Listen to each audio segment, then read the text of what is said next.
It's been a minute since we had a heart-to-heart. Let's catch up. If you're a fan of RPGs of a certain style popularized in Japan, then you've probably heard the news. JRPG is out. It's offensive. You're not allowed to say JRPG anymore. That's the headline anyway, coming off the heels of a much longer and much more nuanced opinion from Yoshi P. So take those Twitter hot takes with a huge grain of salt before you throw them out the window. I've had a lot of opinions about the word JRPG for a long time. I've got a lot of videos dating back over 6 years old, trying my best to tackle this catalog quagmire, looking for answers to the universe through introspection and the comparison to other media. The entire video game genre naming system is a house of cards, and everyone knows it. Some genres are named after their mechanics, like platformers. Some genres in their infancy are named after their inspirations, like Metroidvanias and Souls-likes, but older examples exist like roguelikes and roguelites. Others are named after where the developers stuck the stupid camera. First-person shooter, third-person shooter, top-down shooter, first-person RPGs. RPG. The hell even is an RPG? RPGs are a weird genre name because we gamers stole it wholesale from tabletop and pen and paper RPGs during the dawn of video gaming. Seriously, RPGs were some of the first video games ever made in the 70s. In pen and paper RPGs, you literally are playing the role of a character, sometimes even acting it out and everything. In video games, though, you're not acting out anything. Through all my years of navel-gazing, best solution I've come up with is to burn it all down and start fresh with a new genre naming system that makes more sense. When do we do this? Who's going to make a new one? I don't know. Seems like a job for someone with a larger platform than I have to champion. So until we have a new naming scheme, we have to kind of work with what we've been dealt. And what we've been dealt by our forebears is the term RPG, which means, best as I can figure it, a game inspired by the stats and chance-based combat simulation mechanics of pen and paper RPGs. Really rolls off the tongue, doesn't it?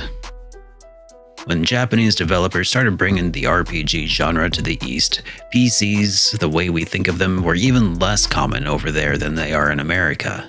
But consoles were a bit more common, ran games great, and had fewer buttons to work with. People like Yuji Horii of Dragon Quest fame simplified the computer RPG experience to work well with those controllers, and thus, what most people today think of as a Japanese-style RPG was born and started taking on a life of its own. Japanese culture influenced many decisions designers of those games would make over the years, shifting this new style more towards focus on parties of adventurers instead of a single hero, emphasis on telling a grand story rather than self-actualization, and gradually those two schools of thought evolved separately to the point where they barely resemble each other at all. So what's one to do? You split the genres by the schools of thought. And thus the term JRPG eventually arose organically as a way to help differentiate between games like The Elder Scrolls III Morrowind from games like Tales of Symphonia. Of course, some assholes would use the term to denigrate an entire culture, but those assholes would have done the same with or without the word. So getting back to Yoshi P.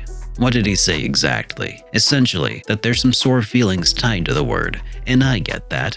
I'm sore about the way people treated the genre too. Stuff like that fuels me to do the entire genre justice in my reviews and my discussions.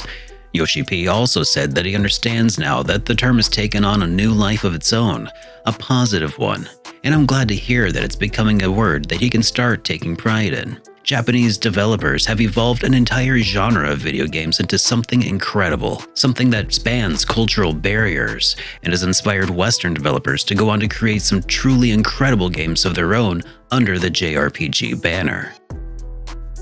There's a lot of opinions going around out there, a lot of feelings, and honestly, the term JRPG has caused as much confusion as anything else, and it's been hotly contested for years. And it's a discussion that should be continued for years to come until we have something that works better for all of us. So with all of that in mind, here are some things to consider as we continue the discussion. It's not good enough to just say, don't say JRPG, because this term arose from necessity. If you stop people from using the term without giving us something to work with, you might look mighty pious on your high horse, but you're not actually helping anyone. People can move forward to another, better term. We did it for anime when we collectively abandoned Japanimation, but we need something to move forward to. What should that be? I don't have all the answers, but I have some suggestions. Until we overhaul the entire gaming genre system, I think we're probably stuck with RPG as shorthand for that whole stat and chance-based combat thing. Keeping it around would help ease whatever transition we start to move toward. But for differentiating between Japanese and Western-style RPGs, how about we focus on what each genre independently excels at or strives to do? To that end, might I suggest a few key pieces to draw from?